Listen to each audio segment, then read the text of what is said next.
Senate backs military reinforcement in Northeast. On the 16th of May 2025, Kulda community in Garawat of Hong local government was attacked. 16 people were killed.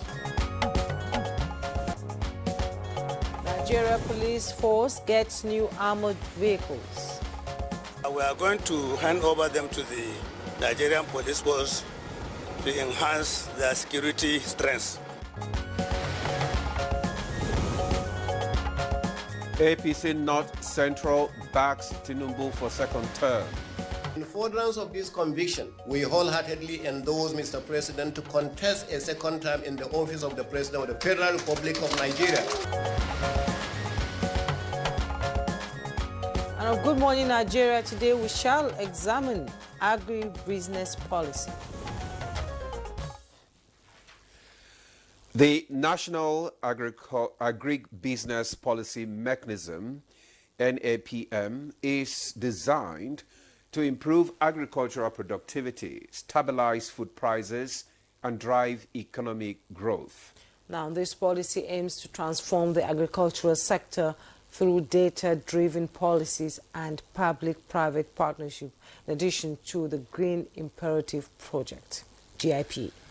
Yeah, you're right, Jumai. The NAPM initiative will serve as a unifying platform for agricultural policies at all levels of government, using real-time data analysis to align planning, implementation, and outcomes across the sector.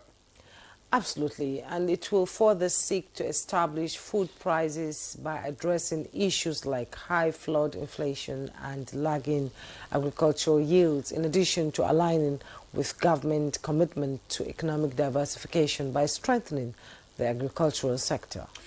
It is also expected, the expected benefits of the policy include economic growth and diversification, job creation in the agricultural sector, modernization of farming practices, and enhanced collaboration between government and the private sector. You know, agricultural policies is described as a set of laws relating to domestic agriculture and imports of foreign agricultural products.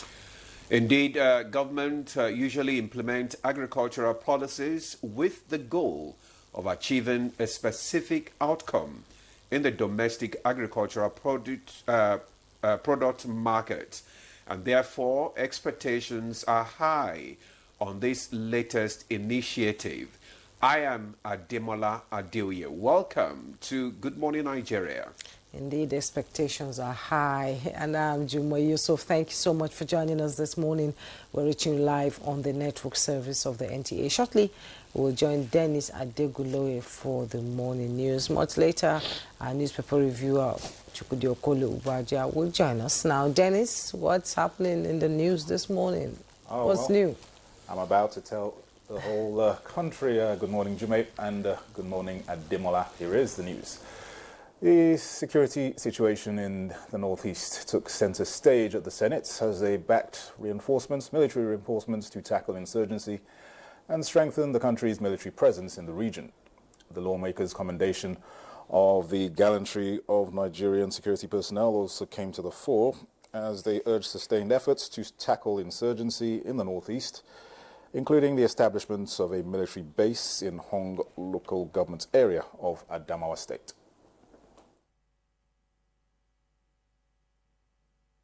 On the 16th of May 2025, Kulda community in Garawat of Hong local government was attacked. 16 people were killed. 90% of the houses, including place of worship, were burned down. People in the affected areas no longer go to farms. And as the Senate pushes for enhanced security measures, the federal government is also taking steps to bolster the Nigeria Police Force capabilities. Minister of Police Affairs Ibrahim Gaidam inspected 7 brand new armored personnel carriers, marking a significant step towards modernizing the force. This move reflects the federal government's commitment to strengthening internal security and repositioning the police through strategic investments in operational assets and logistics.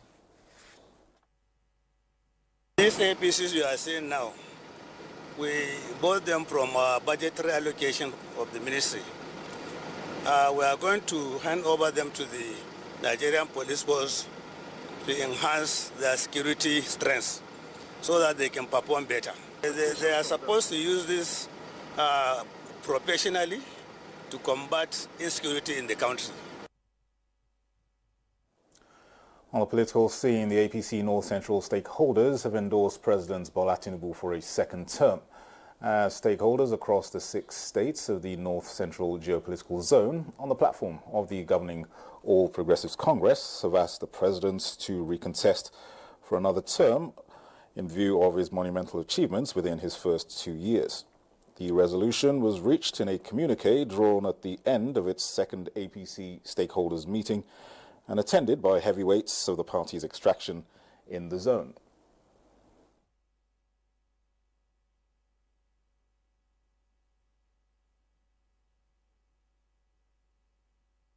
In furtherance of this conviction, we wholeheartedly endorse Mr. President to contest a second term in the office of the President of the Federal Republic of Nigeria, term 2027, in order to consolidate the gains of his reforms and bring to fruition all what we have gained so far. The Joint Admissions and Matriculation Board is taking steps to ensure that candidates who missed the recent UTME get a second chance. JAM is set to conduct a mop-up examination for candidates who missed the 2025 UTME. JAM Registrar Professor Ishak Oloide has assured stakeholders of the board's commitment to integrity, equity and fairness in the conduct of its examinations. Once JAM conducts its UTME late April, from May, WASC starts, and it goes on till that's SSE for WAEC, and immediately NECO starts till July. Immediately NAPTEP follows. This same set of students are the one taking all these examinations. So once you miss your time, it will be difficult. We have also decided that even those who missed the earlier initial exam, who are absent, we will extend this opportunity to them to also receive. In a generous gesture, First Lady Oluremi Tinubu has donated 100 million naira to the Arts Education Initiative. The First Lady announced the donation at a charity gala dinner organized by spouses of heads of mission in Nigeria in aid of the 5 Cowries Arts Education Initiative. Applauding the spouses of heads of mission for actively serving and empowering the most vulnerable in society, the First Lady noted that it takes such interventions to make lasting impacts in critical sectors in the society.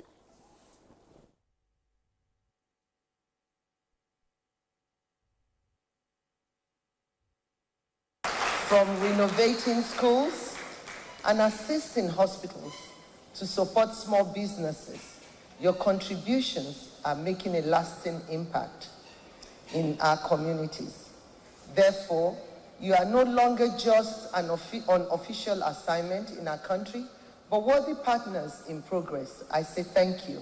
I also applaud the vision and dedication behind the 5 Cowries Arts Education Initiative. Whether through financial donations, advocacy or partnerships, your support will help unlock the creativity, talent and potential of countless Nigerian children who deserve the opportunity to thrive and succeed. And those are the news highlights.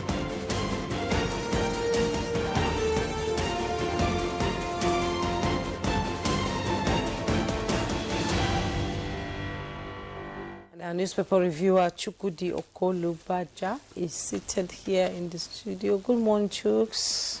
Good morning, Juma. How are you doing? I'm fine. Demo, you must be wondering why I'm smiling from ear to ear. I met a soulmate out there. Those who respect the soil. Good to see you. Good to see you. Thank you. Chukwudi the farmer. So let's quickly go to the papers. I have the Blueprint newspaper here. And above the masthead, Blueprint newspaper. Above the masthead, no lady on trial for converting to Christianity in Zamfara. That's coming from the governor's aide. You find the details on page 15. Below the masthead, 2025 UTME glitches, why I won't bow to resignation pressure. That's coming from Professor Ishaq Oluyede. Details on page 7. TerraVest, local investors key to attracting foreign investments. That's coming from Dangote. And Chile unveils squad for Unity Cup, Russia friendly. That's in our sports segment. And the headlines in the Blueprint newspaper, Wike's 85% 2024 budget implementation impressive. It's coming from the Senate. With riders, Minister commits 85% of 1.78 trillion 2025 appropriation bill to abandoned projects. You find the details on page 8. By the side piece of the picture story, Benue, NAS, APC caucus, Osun PDP senators endorse Tinubu for 2027. And we have Boko Haram collaborators among politicians, soldiers. That's coming from the Borno State Governor, Babagana Umara Zulum. This rider says, let's remove politics, end this madness in 6 months. Senate urges intensified military action. At the bottom plate of the Blueprint, 23 years after Ekiti orders community to elect monarch. After Ekiti orders community to elect monarch in 21 days. Find details on page 14. Over 77% of pilgrims are lifted for 2025 Hajj. That's coming from Nakon. 5 bag 1 month jail for letting goats destroy government plans in Kano. Details on page 15. And cult-related violence deprives Edo of $1 billion investment annually. That's coming from the governor of the state. And let's quickly go to the Leadership newspaper. The Leadership newspaper says, and below the masthead, cut interest rate now, manufacturers beg CBN. Find the details on page 7. And UBA named Nigeria's strongest brand, 13th in global ranking. Find the details on page 27. At the side piece of the picture story, Nakon airlifts 33,689 pilgrims to Saudi Arabia. Coup rumors cause anxiety in Cote d'Ivoire. Details on page 15. Wike defends 1.78 trillion FCT 2025 budget before National Assembly. And Naira gains 8.23 Naira after CBN interest rate hold. I think that's about what I have. And the headlines also in the Leadership newspaper is terrorist informants, outcry over soldiers, politicians' involvement. CSOs, security experts want bad eggs flushed out, say information leak emboldening terrorists. Mr. Demola? Yeah, thank you. Chooks, let's now go to the newspaper we can trust, Daily Trust. One of the editors. How can we gauge the trust? Go on, please. Now listen to it. Dangote to federal government focus on local investors. Details of that story can be found on page 12. Manufacturers LCCI demand interest rate reduction. Details of that story can be found on page 24. Showdown, shadow government. Court orders DSS to serve Utomi, begins hearing June 25th. Then the major headline reads 2027 ADC as new bride. Just the black strip there. Politicians, soldiers among Boko Haram informants. Zulum. That story can be found on page 6. Wike raises alarm over FCT security health sector. Details on page 29. Reps to raise panel over abandoned Barrow port. The details of that story can be found on page 23. Spelling competition exposes poor standard in FCT schools. Details on page 20. And we have the Daily Times, and above the masthead, NAFDAC, FCC, PC, others urge to halt chemical ripening of fruits. And the headlines, I've already read it. Wike defends 1.78 trillion FCT budget. And at the bottom plate of the Daily Times, Tinubu, food security, regional inclusion crucial for national stability. And Wike's political rise unstoppable, aid blasts Sam Ego. And mandatory voting bills threatens democracy. That's coming from Global Rights. Mr. Chukudi?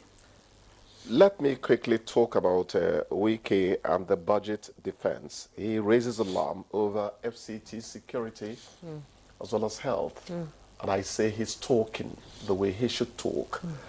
No part of Nigeria is inferior to another. But the truth is that some population densities attract more sensitivity. If you say that kidnap happened in my village the way it did, just 2 weeks ago when some people on medical outreach got kidnapped in my place, and eventually, eventually they said they paid 11 million. They were asking for 20 million. And look at the cheekiness of it.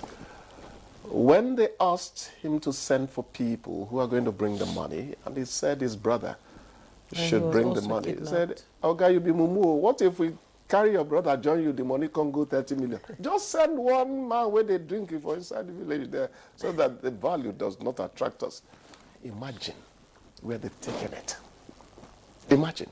But going back to Wike, not become a business. It's become a big industry. What did Zulum say? Yeah. Politicians and soldiers among Boko Haram informants. Yeah, I saw a video yesterday of a repentant Boko Haram who was recruited into the army. He was caught with live bullets. He wanted to take it to insurgents in the bush or forest, they call it. But one thing about Borno State, it's, you know, I don't understand. The moment Zulu says the camps should be closed, you should relocate your homeland, it starts all over again. Because people are It's like they don't want to leave the camps. People are sabotaging it. Yes. Somebody's out there, a fifth columnist, is sponsoring and manipulating there for personal gain. We call them shadow backers. That's the point. Making lots of money. So it's a very complicated situation. But going back to Wike, he raises alarm over health. And that is very, very important. I want to raise an alarm. I hope it's not too late. When I was training some health correspondents about a week and a half ago, 2 weeks ago, one of the doctors, resource person, said the Saudis are coming to take 5,000 doctors and nurses 1.5 weeks ago. I hope they did not succeed. It's an emergency, but we don't seem to know or understand or have the will to handle what is happening. Nobody wants to spread panic, but they're taking it. And I now go to Wike. Do for us, our doctors and nurses, what you did for judiciary people. Make their working conditions attractive so that we can retain them a bit. The Jakba syndrome is too much. I know what I'm talking about. Quickly, on the continent, cool rumors in Ivory Coast. I am one of those who go on social media to talk about the glamorization of Ibrahim Traore of Burkina Faso's regime or whatever. Somebody is trying to make the coup attractive in the West African sub-region. If sub-regional leaders don't know this, it's a pity. Yeah. They are glamorizing it to make it the in thing, and by the time it takes hold, we are all in trouble. Yeah. That's what's happening. Even you see AI productions and all that, all about Ibrahim Traore. Even musicians, American musicians singing Something is happening, and West African leaders should get on their toes about it. That's where I'm going to stop that. Then, please quickly, we have mentioned ADC as new bride. 2027? I don't know. I don't talk about politicians. He's a man of many woes. That's what he is, a politician. You never get to know about. But let me talk from the point of view of factuality, fairness, accuracy, objectivity, and balance, the parameters of journalism. We are there to say how things are. And I dare say that the way things are going in the PDP camp, Social Democratic Party camp, now ADC camp, somebody is giving somebody a head start towards 2027. I just feel that I am talking, it's my personal analysis. I don't want to go beyond that. Yes, we know so it's all about politics, but at this moment in our nation's history, when people are dying, people are killed every day, people are kidnapped, murdered, I feel they should just tone down this endorsement thing from politicians. That's my personal. I am sorry, but it's not just kidnapping that has become an industry. Politics was the first industry. Yes, first industry. So people are hurting, people are crying. Senator Mike Ajebo asked me something. I don't think the chairman is going to get annoyed with me for saying this. He said, Chukudi, when you get into politics, and just in case things don't go quite well, if you don't have a business to return to, you are a politician that is not in good taste for the country. Beyond politics, what can you boast of? If you keep on having that kind of politicians, you're going to continue to be in trouble. Because for them, politics has now become a business. That's not how it should be. It's supposed to be, you're just a part-time. Exactly. Now we're making pilgrimages to their places. When I see a journalist that is hobnobbing with a politician, I tell him, you can't handle factuality, fairness, accuracy, and objectivity properly anymore. You're not to hobnob with a politician. I'm not saying you're no longer going to be his friend. If he was your classmate, we're not going to stop that. But there is such a thing as social distancing from anybody you think will bring a blemish into reputation and character. As a journalist. That's journalism. They say we are old-fashioned when we say this. No old-fashioned. What? It's really unfortunate. The ADC, there's this Patutomi DSS thing you mentioned. I think is the government is trying to put a lid on something that could go haywire. Otherwise, the question I asked the other time was, this is not the parliamentary system, so how could the shadow government actually work? When you have a shadow secretary say something on the floor of the British Parliament, Keir Starmer and his team wake up to reality. You understand? Badenoch, Kemi said something, because the shadowness of their participation in politics in their climb is actually a real headache for those in government. It's a real headache, and it's always good because they're always ready to take, if they win elections. Oh, sure. Already they have an established, system. They're always just... They're waiting on the wings to cash in on your mistakes. That's how theirs work. But I think in Nigeria... They give check and balance. I think in Nigeria, what actually happens is that you talk like Peter Obi, you talk like Atiku. What we have in Nigeria is opposition. Opposition, that's it. That's all we have. So I think they'll sort, sort all that out. They'll sort it out. They're just managing the situation so that something does not happen. And JAMB, I like what JAMB is doing, receipting for those who missed. I wrote 3 names here.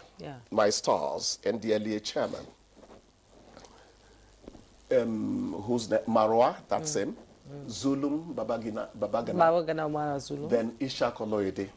I'm sorry, I had to put out something on Facebook in defense of Ishak. Homer, sometimes not. When I see people who are looking for the faultless or perfect human being, I know they're engaging in a wild goose chase. Such a person does not exist. The man apologized and took action to rectify. They said, what of the lady who committed suicide? I said, well, maybe a mental case was somewhere, because I don't know why Jumai will go and take poison, because NTA has not paid salaries. Please, I'm not saying they didn't pay salaries. Like it is you said. You should be able to handle the crisis of life. It is said that it is easy to pull a thorn out of someone else's skin. Yes. That is what is happening with this Ishak issue. Thank you. Let's be real.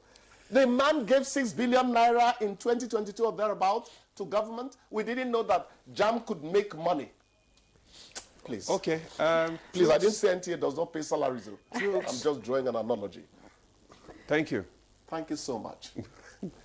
Thank you. We'll see you tomorrow. Thank you, guys. We'll take a break now. The conversation will kickstart after the break. Stay with us. Thanks for staying with us. You're still watching Good Morning Nigeria on the network service of the NTA. Just before we bring in our guest for our conversation on agribusiness policy mechanism, let's take this background report by Ibrahim Dan Hamidu. In every seed lies a silent ambition to grow, to feed, and to prosper. Across Nigeria, agriculture has always held promise. But today, it must do more.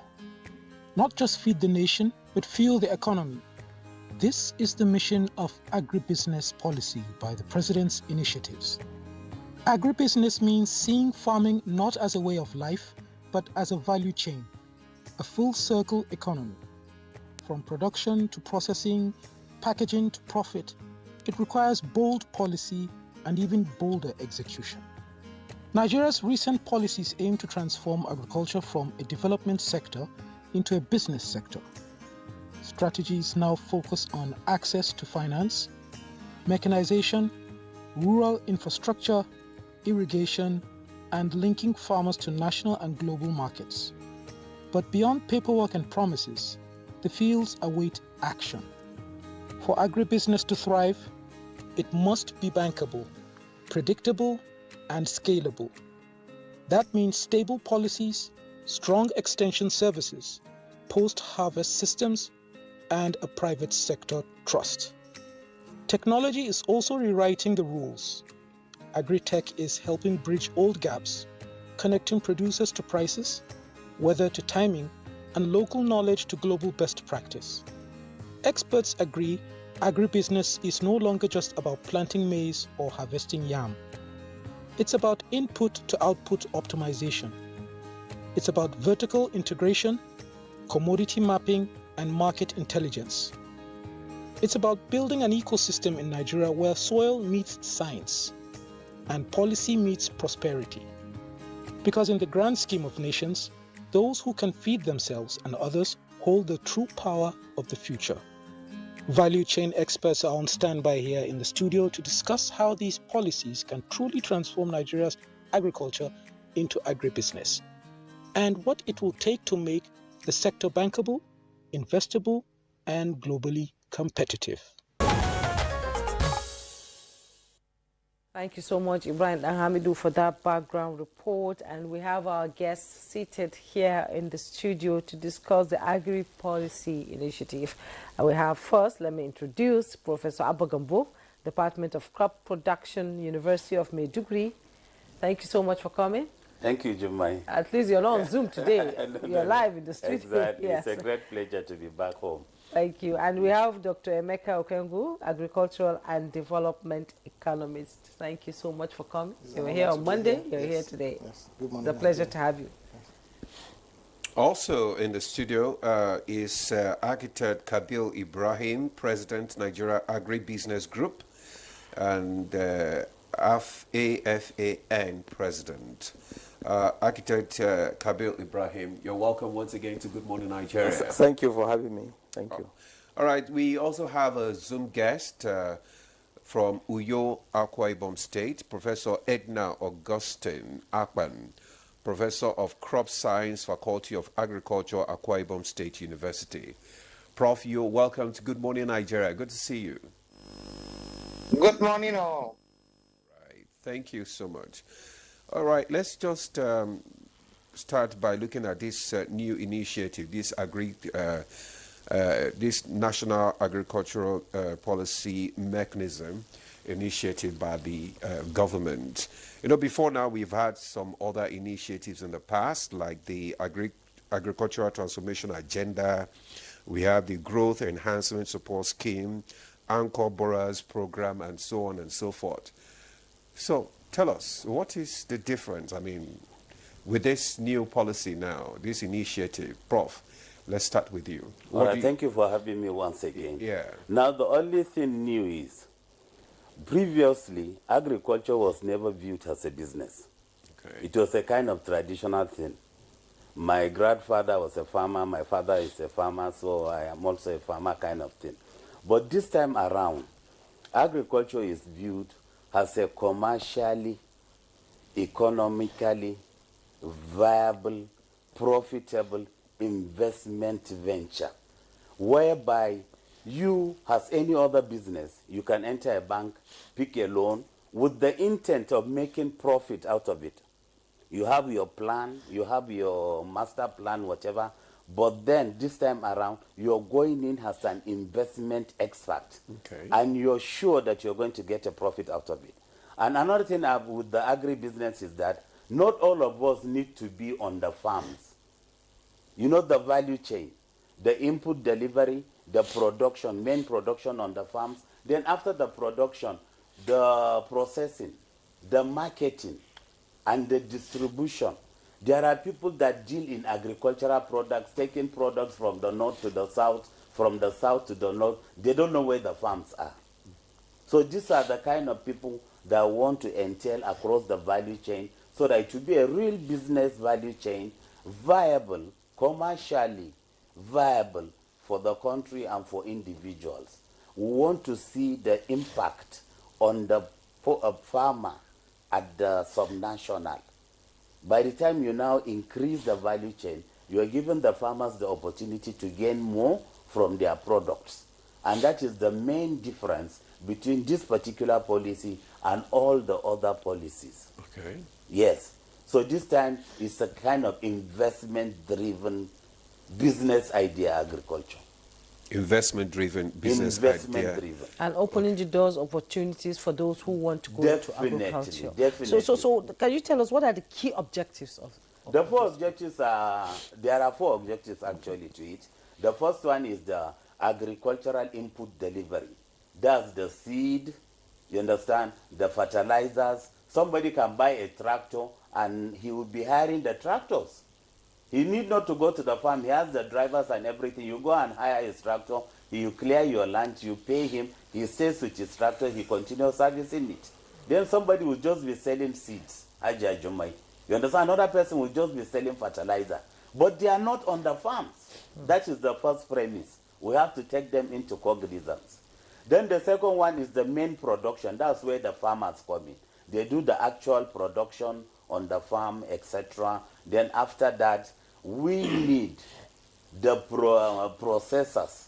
You know, there is a huge post-harvest loss. We're talking of about 45% in the horticultural sector. Every 100 mangoes, 45 is gone. Every 100 yams, 45 is gone, either through bad harvest, through bad whatever. But then we now want processors, whereby you have a small agro-allied facility that you can actually make the yam into yam flakes, into yam powder. You can get the onions at Alero, Sokoto, KB, etc. And then you now can actually stop the perishability, the high cost of perishability, and then you can actually turn it into something else. It's doable. And you don't need a very big company to do that. And the tomatoes, by the time you're traveling on this Kura, Churoma road to Kano, when you see the kind of tomatoes during the on-season, you know, they will ask you to pick it even for 100 naira. Because if you do not pick it 2 days after, it's gone. So we need these small agro-allied industries.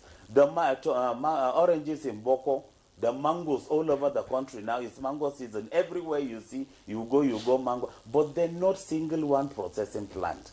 So want a situation where under the agribusiness, there will be off-takers to produce. Even women, you can make a kind of mango drink.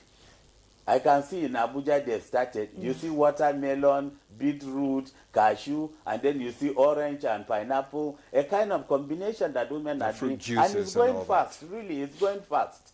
So these are the kind of things we have on our mind now. To reduce the post-harvest loss, you have to bring in more people into the market. Then finally is the marketability. Let every agricultural product that is produced in Nigeria be marketable, and then it should be consumable. So we also reduce the post-harvest loss. So you now bring in marketers into the agricultural value chain. And that's the aim.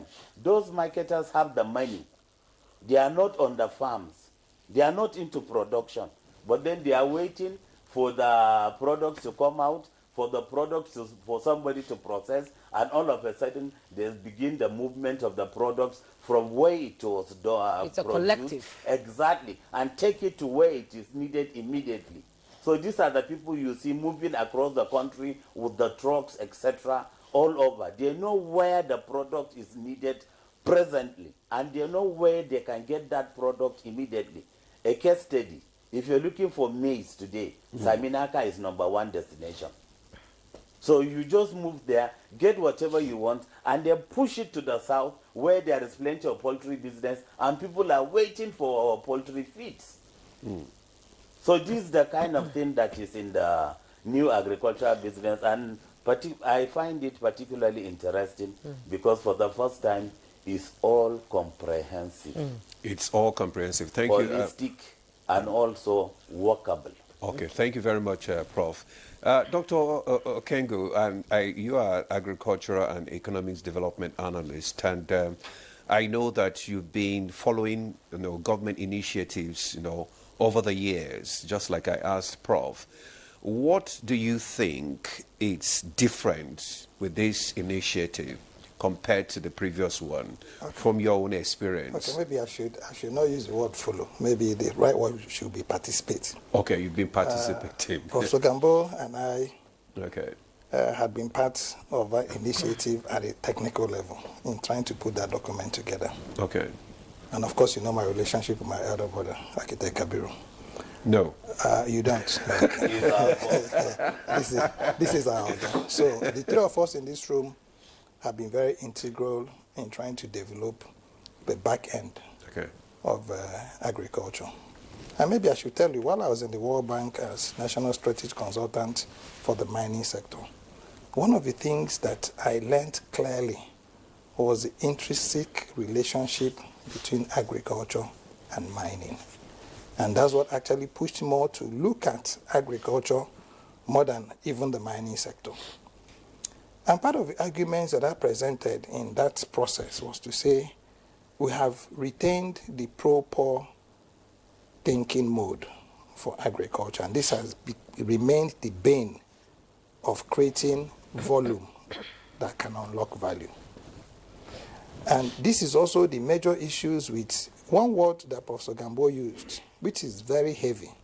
He said we are unseasoned. And as long as we remain unseasoned as a country, what we'll now be having is a time where you can be able to buy tomato at 100 naira, and a time where you can buy it at 100,000. Okay? And this can be mitigated by just one simple program. If we want to turn agriculture into a business, what we need to do is to build a corporation that runs as a business. What happens today in Nigeria is that agriculture, the best you can get out of the best programs, all the things you have listed here, are proposals that get approvals and reports that retire millions and billions. Now, what is the right way to go if you want to build a corporation? You should be able to build a system where you have outline business cases, where you have full business cases that now have financial interrogation. Okay, where you have SWOT analysis, where you have what you call project-based funding practices that now ties outputs, to failures and rewards. Are you following what I'm saying? Yeah. So part of what I was pushing was to say we must establish what we call the AgriCorp. I pushed this idea privately with Architect Kabiru and so many other people to say, until we're able to get, let me make it simple, an NMPC kind of structure for the agricultural sector, where we now have proper management of both land capital, human resources to now begin to build these large volumes, you would be speaking about agriculture as a government-supported program. Now, we are not supporting, unfortunately, we are fully funding. Okay, and because we are fully funding, government has, I think, placed about 800 and something billion in increase the budget of agriculture. You will find out that those things are going to be put into subheads, okay, that might not have very tangible, outputs, apart from reports and retirements. This is where I think, the challenge is. And in trying to resolve this challenge, we must be able to, first and foremost, it's not only about the subnationals. I keep telling you that we are no longer into what Professor Gambo said, yes, is correct. We must be able to keep the traditional, practices, but nobody is talking about vertical agriculture. Okay? Nobody is talking about virtual agriculture. Nobody is talking about hydroponics, aquaponics. In the COVID period, a lot of hotels were turning into farms. You have agricultural farms today that are going 20 stories up in the sky. Mm-hmm. It's happening now, and it's not happening in the so-called developed world. It is happening in the Singapores and the Malaysias, okay, and the Chinas and the Koreas of this world. And this is why you go into the markets, they don't have on or off season, where you get your tomato paste or your Maggi paste or whatever, you put in your soups. They are coming in containers on a daily, basis. So, Demola, to answer your question directly, we must create a culture out of policy. And that culture we must create out of policy is not to speak commercialization, but to practicalize, okay, the value chain that leads to commercialization. It's quite interesting, agriculture has developed around the world faster than we're thinking about, because we have to survive. It's one of the basic needs of man. Food is necessary. Let me bring in Architect Ibrahim into this conversation. Now, let's look at the implementation stage of this policy. It was announced in April, and I think it will start in July this year or so? No, June. It will be launched. June, okay. So it will be launched in June. So what are the strategies that will be used in the implementation of this policy? Well, unfortunately, I'm not a government person. I will not know what the strategies are. But you're on the table with them. No, hang on. I'm coming. My predecessors in this discussion have said many things about agriculture and agribusiness. I have always been a proponent of agribusiness. I started agriculture as a poultry farmer to make money from architecture. And my concept is, if you leave people to just do the drudgery of farming to feed themselves, you will never grow. All the countries of the world who have very high income from agriculture actually do agribusiness. Agribusiness simply means adding value to what you do to get prosperity. And it has to be sustainable prosperity. Now, we have been part of the discussions towards I think there was a launch of the National Agribusiness Policy Mechanism. It sprang from the Presidential Food Security Coordinating Unit activities. There, we have come to terms with that, look, government alone, and the federal government, for that matter, cannot run Nigeria's agriculture. It is a matter that involves all the subnationals, and in fact, agriculture takes place at the subnational level. But all the Nigerians we are talking about, in fact, 70 to 80% of them operate from those subnationals, and they are poor. And that is why you have reports that we have not seen economic growth in terms of people. Doctor has mentioned being pro-people. Being pro-people means being able to govern them, making them comfortable with your governance structure. So you must create and innovate at every time a possibility of taking people out of poverty and getting them into prosperity. So the issue of a policy for agribusiness is a very, very welcome development, and is predicated on taking advantage of all the possibilities therein, and they have data that will help you to make far-reaching decisions and get this private sector to be fully involved in it. If you just leave it to government, government itself, for instance, has no business, it does not have a farm, does not do agribusiness for its own sake. It is supposed to create the enabling environment for the private sector to really thrive. And it's 80% of economy, of every nation's economy, is private sector led. Yeah. It's only about 20% that is government. So the idea of getting this platform and getting mechanisms to be able to enhance economic growth from agriculture for Nigeria is very, very germane now, because agriculture is actually the backbone of Nigeria's economy, in truth, not just by mere proclamation. We have been talking about oil, getting revenues from oil and misusing and misapplying those revenues. People have not seen anything. We want a situation where you should be able to take a farmer or somebody who does anything to do with agriculture to a position where they can diversify and do other things in the economy. You will do this by looking at the smallholder farmer, small processor, and tying him up with the larger processor or larger player, and getting them to get a symbiotic relationship so that they have a win-win situation. For instance, if you have people who produce paddy, for instance, they farm, you should get off-takers for them that pay them two-pronged for the raw material and for the value-added prosperity that comes with processing. This is what happens in so many other climates. I will give you one example.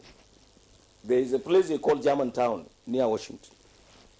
They had a proliferation of dairies. So many dairy farms, about 400 of them. The United States, of course, because of experience in agriculture and all that, supported large conglomerates or even corporations. I want to borrow a doctor's word, to be able to harness all the values in milk production. What they have done is that they allowed and enabled them to create a mega structure to be able to process all the milk that they can get in that region. And all these small dairies were told, look, you can sell your milk at a premium, and it will be taken from where you have it. And when we add value, you will also get equity in the value addition. So all these dairies contracted. There are only about maybe 3 that are doing a little processing.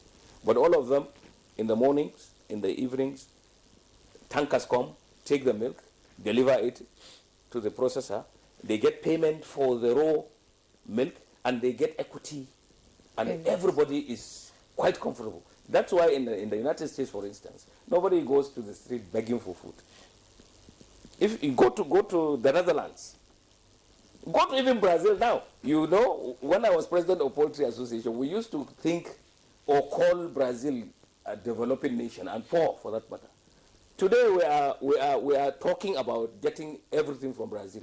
Everything, in fact, this government is doing, you know, from the layout from the previous administration, is going to Brazil to borrow,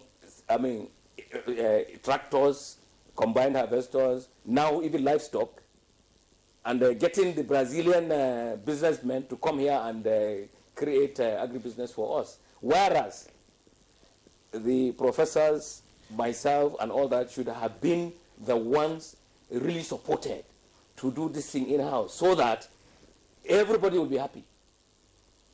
There will be capital flight when you encourage people to come and invest in your nation. Yeah, they will take everything back to where they come from. It has happened, and you can see so many of these people here. And then when you also rely too much on what you call development partners to do anything, either to give you donations or to make investments, and it's a charade. Why, if it is so very comfortable where they are, why don't they remain there? Why are they coming here to say they will help you? Is it in their larger interest also to make you independent so that you don't buy anything from them? It is from here, you look inwards, and this kind of thing that is happening now is the biggest development that we have in Nigeria, provided that we implement it transparently. And we have zero tolerance for corruption. Okay. And this is all that I have to say. I don't want to, I don't think I should try to give figures and history and all that. I am a businessman. Yeah. I think that we should make money, and everybody should be happy, and all Nigerians should be able to afford food. And that is why we are predicating everything here on food security. Okay. Food first, then you can think outside the box. You can have so many professors who will have time to read, study, look at situations, and appraise them.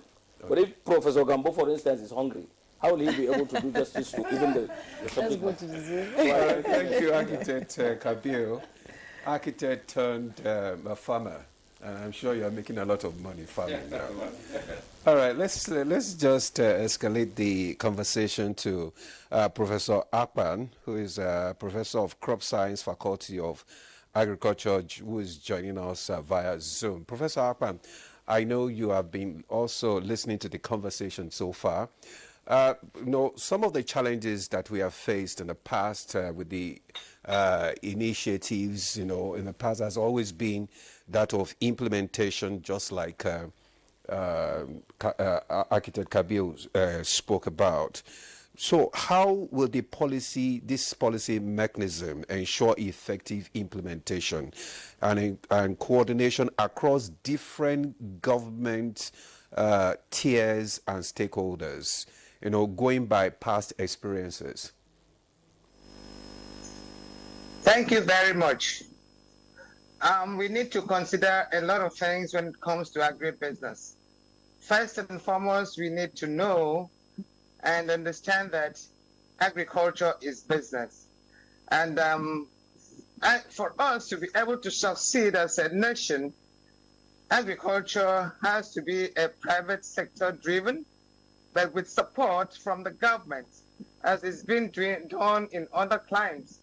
So, and we know a lot of policies on ground that government has really put to be able to see how they can move ahead with this agribusiness policy. And some of those policies, like the subsidies and some of the payments that have been done to farmers. And then we look at the agri-insurance for those that are, being affected in one form or the other because of maybe climate change.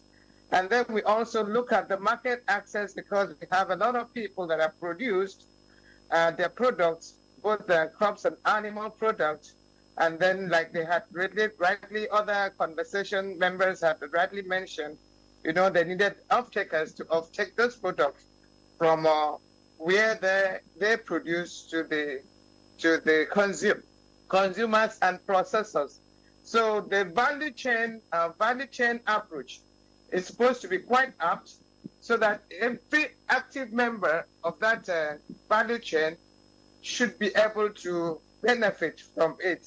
So one of the major things, and then like some of us that are in the institutions, higher institutions, we are looking at research and development, and not just doing those research and putting them on the shelves in the library, but being able to liaise with the government and then putting it across to them for them to know the outcomes of what the research is that we'll be carrying along, and also the results that we have gotten from them. And then from there, we'll be able to, for us to be able to do the agribusiness policy effectively, we need a steady stakeholder participation. And who are these major stakeholders? It's the farmers. And then when the farmers are fully engaged, and then the research findings that we have, based on what we've been able to conduct in research institutes, could also be, communicated to them through extension agents too. And at the same time, those what you call a stakeholder participation, there should be a proper monitoring and evaluation process that is being put on ground to be able to follow up on the activities and then see how it could also help.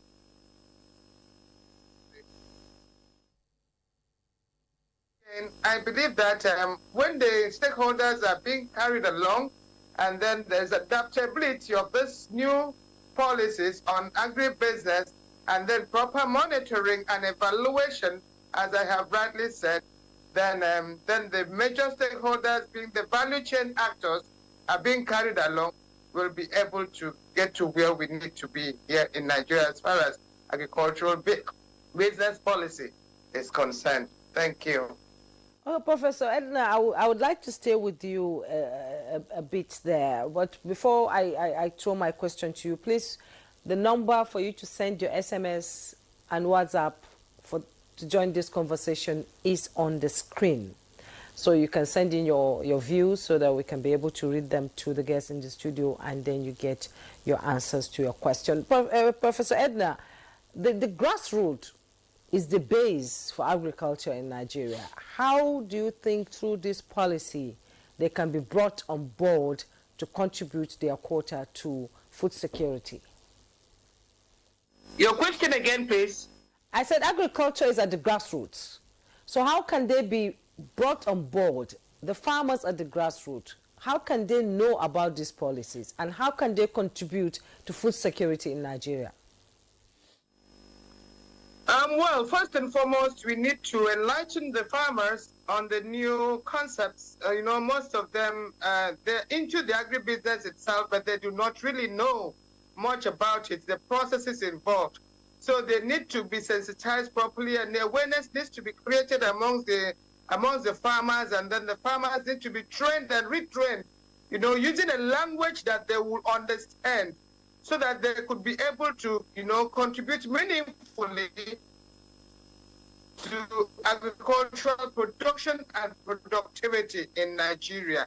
A lot of researches have been going on, and most often where we have the agricultural development programs, ADPs, they have a program that they normally call a fortnightly trainings, FNT, every 2 weeks for farmers, where all the research findings and new findings, innovations and technologies are being taught to the farmers in the grassroots level. And then most of the farmers that have gone into commercial agricultural production, they are being linked to, off-takers. These off-takers will off-take from the farm gate and then sell to different markets. So market access, like I rightly said, is one of the key components of agribusiness. So it is one thing to do business, another thing to be able to get access to market, to be able to market the products that you have produced. And at the same time, you also need to follow up to be sure that they are properly supported, either through, subsidies and payments, especially the farmers at the grassroots. And at the same time, we also have to look at agri-insurance in particular, because of the climate change we're having. In some of the rural areas, they are flooded and most of their crops and animals are destroyed. So they need that support. If they're not enlightened on the, agri-insurance, most of them will lose their means of livelihood. So one of the things we need to do in the rural climate is for us to be able to help the farmers to improve their income and means of livelihood, and then link them to available markets and sources of markets, so that at the end, most of the agricultural losses that we have, the post-harvest losses, will be reduced tremendously. Well, thank you very much, Prof, for that, your contribution there. There is need for a proper, awareness, especially with the farmers at the grassroots concerning government initiatives. And also she talked about, the need for monitoring, proper, monitoring and evaluation which is necessary for to drive this government initiative. Let's come to you, Prof. You know, on Monday we talked about this inflation, you know, going down, you know, and we talked about the need to have stability in food prices. Now, how will this initiative address food inflation with strategies that will be employed, you know, to stabilize, you know, food prices, especially in the market? Yeah, this is one of the cardinal principles of the new agribusiness plan. Yeah. You know, by the time you now, like I said, process what has been produced, at least to 90%, then definitely you are making sure that the post-harvest losses are drastically reduced. Okay. And by reducing the post-harvest losses, it means that you are giving more people opportunity to take from what has been produced. I want to give a practical example. Mangoes, oranges at Boko, when it is produced, like I told you, the post-harvest loss is about 49% in the horticultural subsector. All the fruits, most of the fruits, 49 get lost. So what we are saying now is, if you have an off-taker that takes the oranges, he doesn't produce the oranges. The farmers in Boko do the production. He buys from them, and then he has a small processing plant. He now makes them into juices, or he dries them into what you call dried fruits, like in foreign countries, or he mixes them with other products to make another product. So that means all the oranges are now processed. So when you process everything, the next person is the marketer, which you have already identified. And the marketer is the main businessman. He doesn't care about the farm. He doesn't care about how the oranges are produced. He doesn't care about how the oranges are processed. His own is just to check up and then keep moving. He knows the areas that particular, he has done his studies.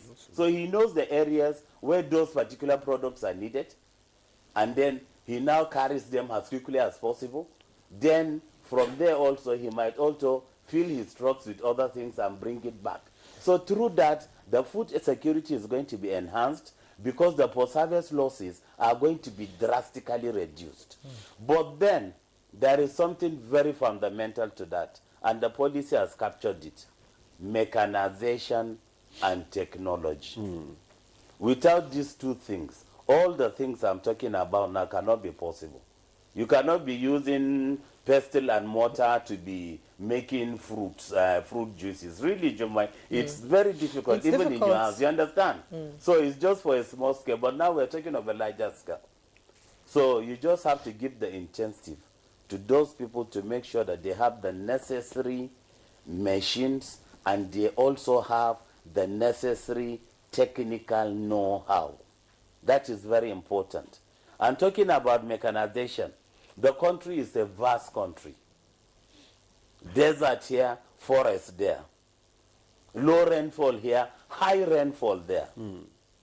Jumbai knows in the northern part of our state, Borno, it's about 2 months of rainfall. It's either you do your agricultural activity within the 6 months or you're out of business. Definitely 6 months. That's why we have 40 days varieties of groundnuts, 40 days varieties of other crops. We've been adapted to all this. And in most cases, we have to go out and pray a lot before the rain even falls. Okay. But then within the same country, you have Focados Island in Rivers State. They have 12 months of rainfall per annum within the same country. And that discrepancy and variability makes Nigeria a very great agricultural nation. Okay. Professor Edna talked about getting the active participation of the private sector. How do you think they will ensure the success of this initiative? Yeah, they have to, because, you know, once you talk about private sector, it's about people that are interested in getting profits after investments. And we said the policy intends to make agriculture an investment platform. So you put in your money, you do the necessary things, and you get your profit.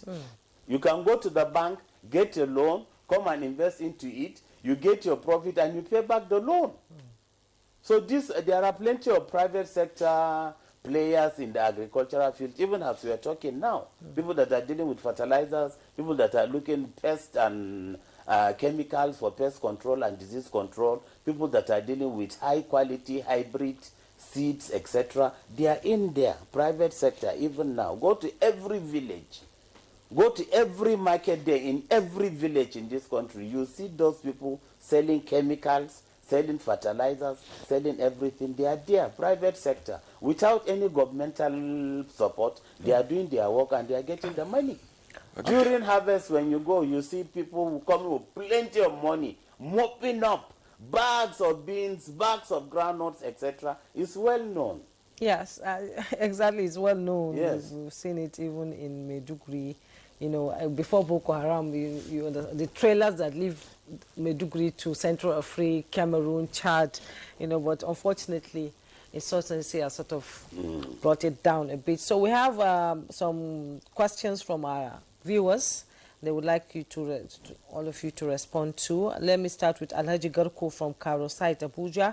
He said, good morning, presenters and your guests in the studio. Agriculture is a very serious and important business all over the world. Agriculture is a business of producing food and can control food insecurity in every nation.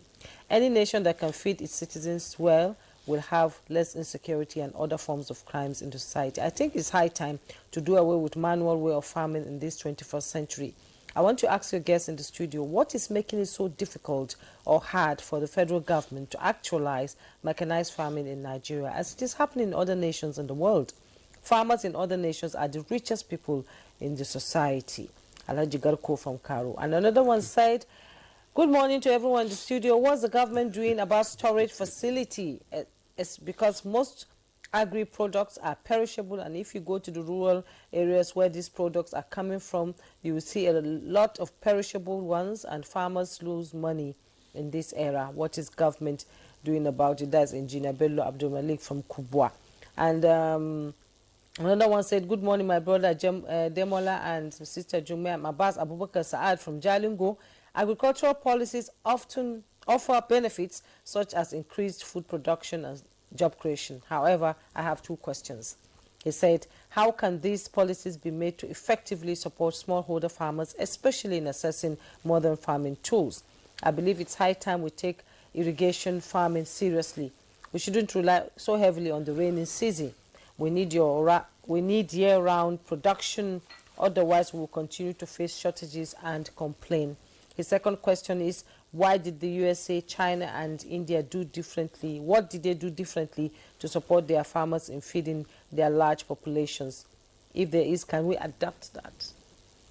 Yeah, Professor, Dr. Kengo. Thank you very much. I will start from where Alhaji Kabiru, spoke about Brazil. Maybe it's important for us to know that Brazil is probably the biggest producer of livestock in the world today, by just simply taking a policy of one Brazilian, one cattle. And that cattle's output was now supposed to be supporting that Brazilian's, contribution to GDP. But they didn't have the people keep the cattle. They got a conglomerate that now started managing the cattle on behalf of everybody. Today, Brazil is the biggest producer of cheese. Let me not talk about blood meal. Let me not talk about leather. Okay, these are even the bigger, outputs of agriculture. Let me not talk about what they call cellular lightweight concrete, okay, which is actually produced from hoofs that are biodegradable, cow hoofs and horns. Now, if you go to India, at one time India adopted a policy, they called it the Indian Exploration Fund Limited, just like we have the National Agriculture Development Fund. And what they did was that they funded exploration in India and then defined all their resources and then started grading them vis-a-vis the investments that needed to come into it. China, as regimented as it is, every Chinese company you see coming to Nigeria has the back-end support of the Chinese government, but they come as a private sector company. So they build conglomerates around all these things and then push them, support them with a lot of patient capital. I had mentioned this to you people earlier. Patient capital means that these are capital that allows you to do your back end, do a lot of studies, do your pestis, do your SWOT, do your feasibilities. Now, what you have in Nigeria is that the best you can get is that there's an agri loan. Somebody talked about the Anchor Borrowers Program. And how was that program being run? They come to your storage and pay you against what you have in your storage, not what you have in your farm. So what were the people who were taking the loans doing? They were going to get warehouses, going to market, and they were mopping up goods to put in the storages. Now, what that meant was a lot of the goods that were put into that storages might not have come from Nigeria. Yep. Because we have a lot of other, places you can be able to get it. And why did this happen? Because you didn't have a conglomerate, okay, that was now holding this thing for you. Now, the question they ask is, what can we do differently? I'll tell you what it is. Because, again, you don't have a central point, you'll be very surprised that the Ministry of Agriculture has no control over forestry. Okay? And in this stead, now, a lot of the things that goes on in forestry, they don't have any input into it. And you have a lot of crops, okay, that can come out of flora, fauna, that can come out of forestry. You'll also be surprised that the Ministry of Agriculture has no relationship with the management of our dams. Okay? You'll also be very surprised that they have no relationship with the management of our water bodies, our marine and ecosystems. And let me tell you, Jumai, Ondo has is the longest coastal line we have in Nigeria. From Ondo, it has about 100 kilometers of land. Now, this is a country that has a shortfall of over 3 million tons of fish. And you have that water body. I think Akeredolu, when he was governor, had dredged it. And then somebody gave me that paper to do an analysis. I said to the person, please, I have looked at this, your paper. I'm not seeing any fishing program here. I'm not seeing any nets. I'm not seeing any aquaculture. So what Akeredolu had done is to dredge for canoes to carry firewood from one point to the villages and then be able to transport people on water in a country that has a lot of need, okay, for aquaculture. Hear me, Jomai, because it's important that we get it correctly. Yes. If you, at the last time I came here, I spoke about the ICRC. You go and do, for the ICRC, when you want to do what they call unsolicited, you have a bright idea, you take it to ICRC, a ministry supports it to them, they give you what they call a no objection, leading to an FBC that can get you to go to FEC. I can tell you on good authority because I'm involved in one. There are a lot of FEC approvals that have been done by other administrations that have not been engaged now. Or implemented. Not even started. Because there is no way to go. There's no central body to go. And there's no way ICRC, by right, is depositing that, FEC agreement. Usually it is implementing or the ministry that should be doing. But now that we have food security and the country has been, reshaped by Mr. President, which is very bright, creating the marine and blue economy, creating the Ministry of Agriculture and Food Security.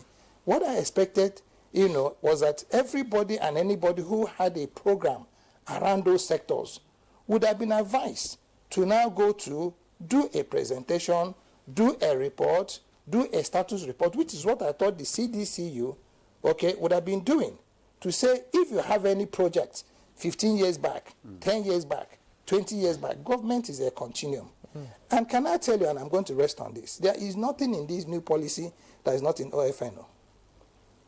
That is not in DIFRI. Okay, that is not in Green Revolution. There is not in NADA. There is not in APP. None. What you might do is that the language might sound a little different. But the intent is for the country to be food secure. So what we can do is very simple. Very, very, very simple. Be able to create a situation where people can have access, okay, to those in government that should be able to answer questions. Today, I'm sorry to say this, if you have any friend in government, don't call that phone. Don't. I'm not talking about an officer of government. I'm talking about friends. They won't pick. They won't pick. Don't. Yes, don't bother. Don't even bother to send it. But these are people who have a responsibility. So Mr. President must make it possible, for us to have a situation where these people who are in charge of these things can be able to give him a publishable and measurable report, okay, on programs that are doing.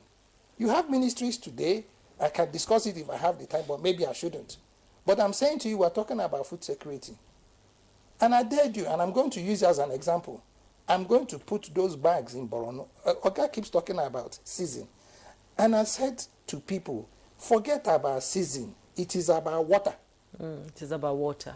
Okay? The moment you can water a plant, and it has the right nutrition and soil, it will grow in the desert, which is why they have what they call desert agriculture. Please read it up. Israel, which is in the desert, in case people do not know, if you go to Israel, I was pleasantly shocked. I think they did it to capture people's imagination. I saw this tomato growing out of a rock. Yes, rooftops. Now, but in my curiosity, I said this magic can be happening in my time. So I went behind the rock and I saw one little tube. And what was that tube? That tube was just passing water, okay, to a place that was now feeding. And I said, this is the magic. So if we're able to understand that the greatest challenge we have in this country is our season. The second challenge is that people in government, okay, has to make it possible. At one time, they created a portal. Okay, I don't see any response that have come out of it. Okay. There must be a system that Mr. President will create today and say, if you have a fake approval that is 20 years old, take it there. Okay. And then they give you a chance to be able to, support what it is that you're presented. If it is good enough, they find the right.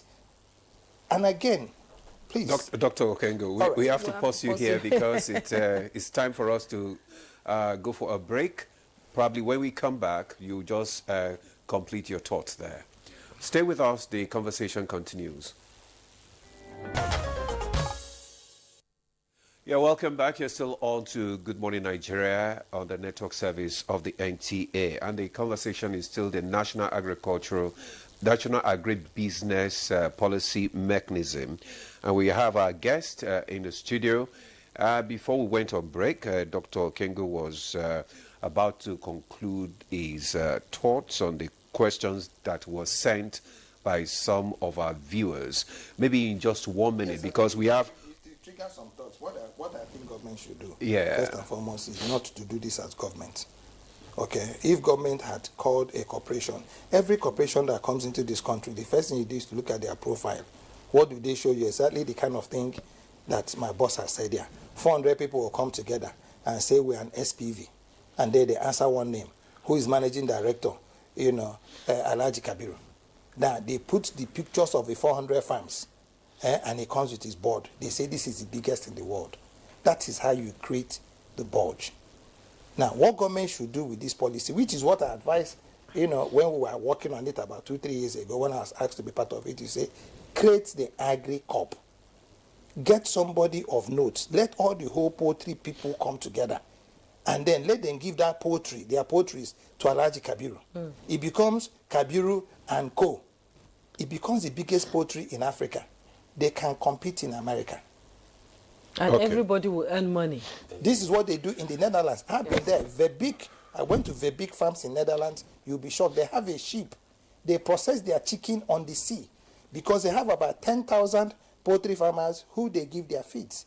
And then, of course, you need the back end. All right. Thank you. Thank you very much, Dr. Okengo. Now, we have some other responses here.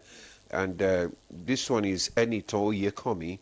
He says, what are the plans to change the dynamics and remove doggery from farming operations, and also ensure that the young generation are taken into farming as a business. That is one. Then this one says Nigeria should turn back to the agriculture transformation agenda, ATA, that Akiwumi Additional brought to enhance productivity and processing. Also, when will we have these programs? The young farmers should be there to participate. I think he's talking to us that we should have invited young farmers to this, bring them into this conversation as well. Let's go. This one says, Comrade Adejumobi Hamza from Lagos, how can small farmers derive from the budget of the federal government? And this one says, I appreciate all that is being discussed this time about agribusiness. I wish to state that agribusiness, whatever the initiatives and involvement of the government in it, it will hardly promote food security and sustainable if the header farmer crisis in our localities is not put to check in Nigeria. This crisis had forced some local farmers left agribusiness for other businesses. What is government doing in this direction?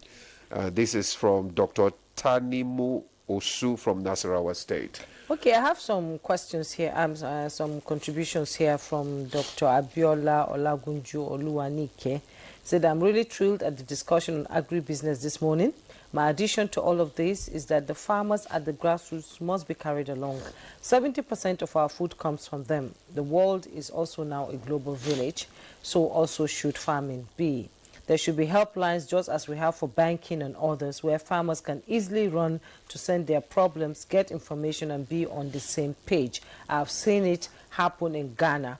Another one said, good morning Nigeria. Quality seed is the primary and critical input for profitable farming. Seed companies in Nigeria have significantly contributed to enhancing food security in Nigeria through quantum leap in the quality of seeds produced. Quality. Large quantity of the seeds, rice, maize, soybeans are in the warehouse waiting for farmers to buy.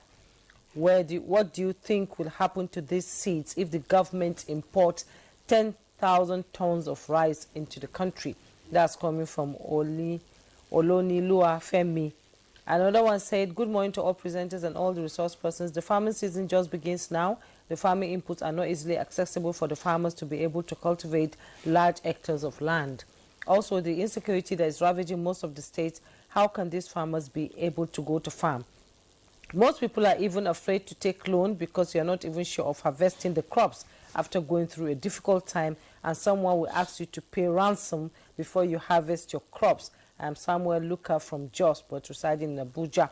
Another one said, good morning, panelists. You have not talked about the access to land and labor availability and payment for labor. That's from Barrister Wabugo Oto. Maybe we should, before architect will respond, maybe we should go to Uyo and get the response of Professor Arpan, then we'll come back to the studio. Yes, thank you once again. A lot of questions have been asked and raised over there, all over the country. But all I could say is that we need to be intentional about agricultural production and productivity, because we all eat to live, and we live to eat.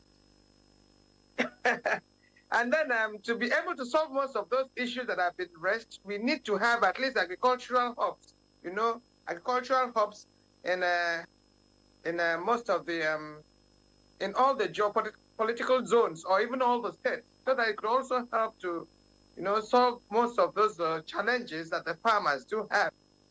And when we talked about water alone, water cannot, be a standalone in agriculture, but we need water for even the animals and then the crops that we cultivate. But the funniest thing is that, in Nigeria, in the northern part, they have a long dry season, dry spell, and then in the north, in particular, they depend mostly on irrigation farming, agriculture, because of a few months of rain. But in the southern part, they're also depending on rain-fed agriculture.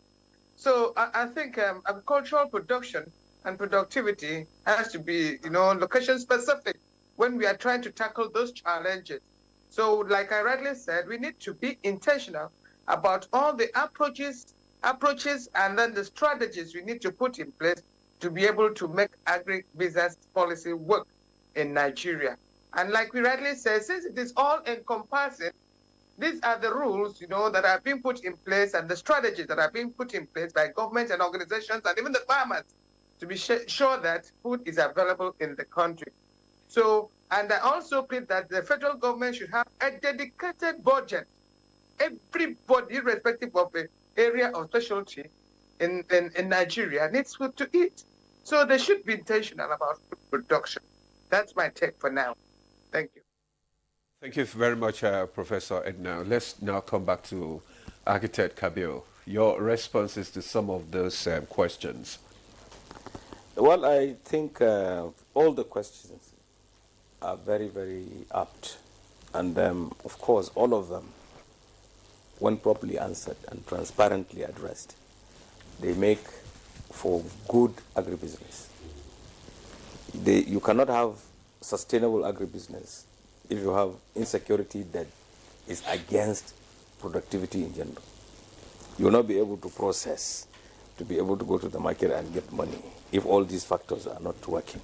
So what we must do is, the issue in Nigeria's economic growth is work in progress. And then most of these issues cannot be left to tomorrow. These are things that should have been addressed yesterday. But we will have to do them contiguously.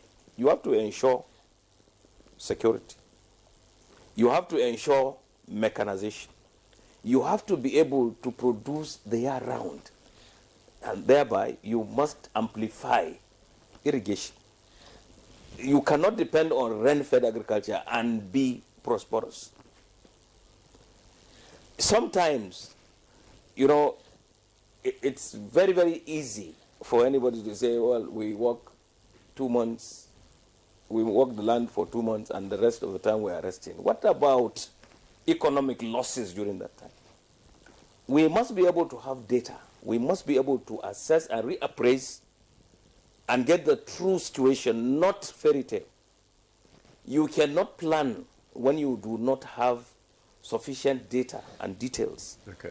And you don't progress when you don't know what to do and what issues to address. I had always said, the issue of food security in Nigeria, for instance, since we have 6 geopolitical zones, and we know what is staple in all these geopolitical zones, first, we begin with getting sufficiency in those staples in those various regions. Whatever is over what is required comes to the market and goes to the storages. You strategically store these things to cushion inflation. Inflation is a very, very important factor in Nigeria's economy. We must also address more than anything food inflation, because it is food that is sine qua non to productivity. You cannot even produce well, even if you have a 200 horsepower tractor with GPS. You will not be able to move it if you are hungry. So everybody needs food. So you must put a very high premium on food security. And food security will come about to many people, either through doing it directly or through being players or stakeholders in agribusiness. So the whole issue is, first, agree that agriculture provides the opportunity for Nigeria to be prosperous. It also provides the opportunity for a household to have sufficiency in everything. And the whole nation will grow from a successful agribusiness or agricultural productivity. Now, I will give you the example of China. Many years ago, we used to call Russia and China iron cutting countries. Yeah. But the population of China is over 1 billion. And nobody is saying that they have empirical information that there is hunger in China. What did they do? They looked at all these issues, solved them, be very practical about them, avoid or not tolerate corruption, ensure transparency, and everything is working there. Many, many people want to go to China to buy things to use here. Most of the things that you are talking about, mechanization and all the equipment in irrigation and all that, you go to China, you get exactly what you want, the quality that you want. And that is why when, for instance, many years ago, when the Federal Ministry of Agriculture opened its doors for us as AFAN to come and buy equipment, we looked at the equipment they had, we went to the market, the prices that they gave was even higher than what was in the market, and the quality was less than what obtained in other places because the people who went there as contractors ordered the quality that would give them the best profit.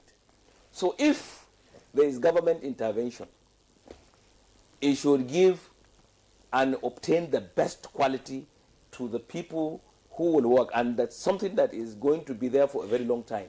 If you give me an equipment that will last 1 year, the next year I will come looking for another equipment. Yeah. You give a person an equipment that will last for 20, 30 years. They will produce optimally, and then they will be able to even replace that equipment on their own. They will not come back to you to do that. And then again, we should not look at the issue of agriculture as the issue of the federal government of Nigeria. No.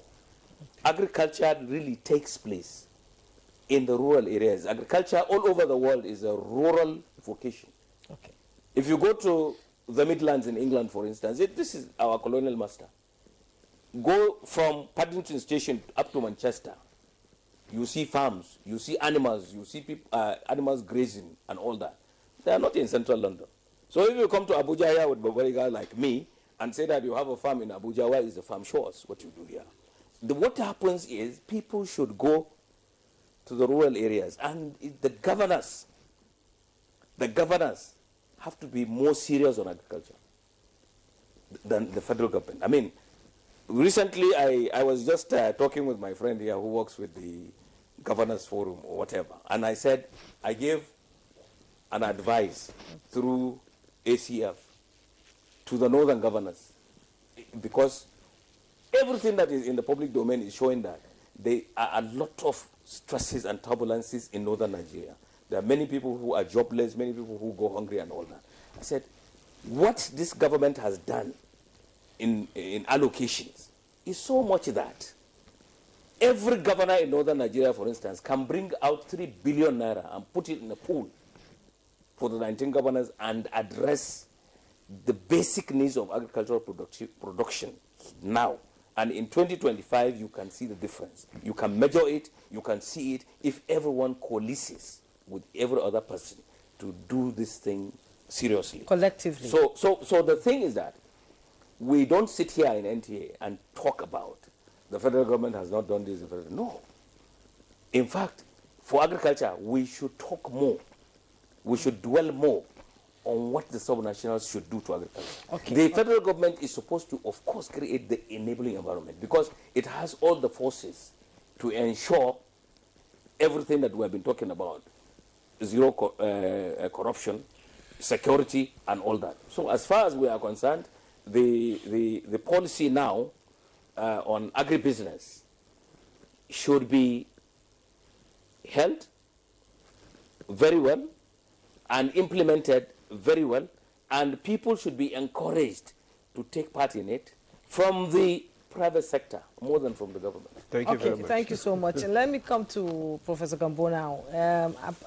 In the deployment of the NAPM, in each state and across the country, we will also respond to the text messages that came in.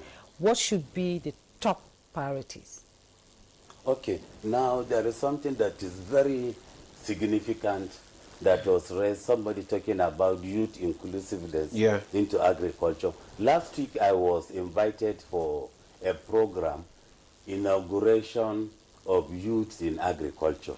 It was organized by Action Aid, GIZ, and the Senate Committee on Agricultural Productivity.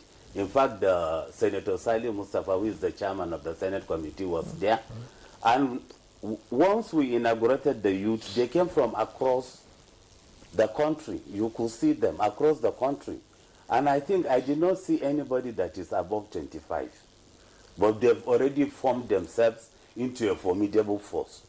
And the major outline of what happened was, when the senator was talking, he said he has moved a motion for a bill to establish 1 trillion naira for youths in agriculture, and he promised, is on record, that the bill is going to pass through second reading, and he said by September that 1 trillion will be available just for youths' inclusiveness into agriculture. Okay. And I think that is a very good news. Then secondly, talking about security, within the last 2 weeks also, the federal government established the forest guards policy. So that one is a very good one, whereby now you train the people and then they go protecting the forest, making sure that farmers are doing their work very well, forcing those that are disturbing the peace to be out of the forest, etc. And I think that's also a very good move. This all will help in actualization of the agribusiness plan. But then, Juma, your question is very important to the whole agribusiness plan. Now, once we start, we want a situation whereby you look at the comparative advantage of all the 774 local governments in agricultural activities. Every local government has something peculiar, and every state has something peculiar. So the emphasis now, if your local government has something peculiar to that particular local government, the emphasis should be keep producing that particular product. Then you move to the other local government. One is maize, the other one is yam, the other one is rice. Give them the necessary machinery and then let them keep producing, and that's going to solve plenty of problems. That will solve plenty of problems. Professor Abba Gambo, Department of Crop Production, University of Maiduguri. Thank you so much for your contribution this morning. Unfortunately, we ran out of time, and we still believe that there will be more time in future for us to talk more on this initiative. Thank you so much for coming on Good Morning Nigeria. Thank you. My pleasure. Also, we want to thank Dr. Emeka Okengo, Agricultural and Development Economist. Thank you, Pleasure. Doc. Pleasure. always obliging us. And in the studio also is Architect Kabil Ibrahim, President, Nigeria Agribusiness Group, and AFAN President. Thank you, Architect turned farmer. Thank you. Thank you. And want to also acknowledge Professor Edna Augustine Akpan, Professor of Crop Science, Faculty of Agriculture, Akwa Ibom State. Thank you, Prof, for your contribution. Thank you so much. Thank you. All right. Well, that's Good Morning Nigeria.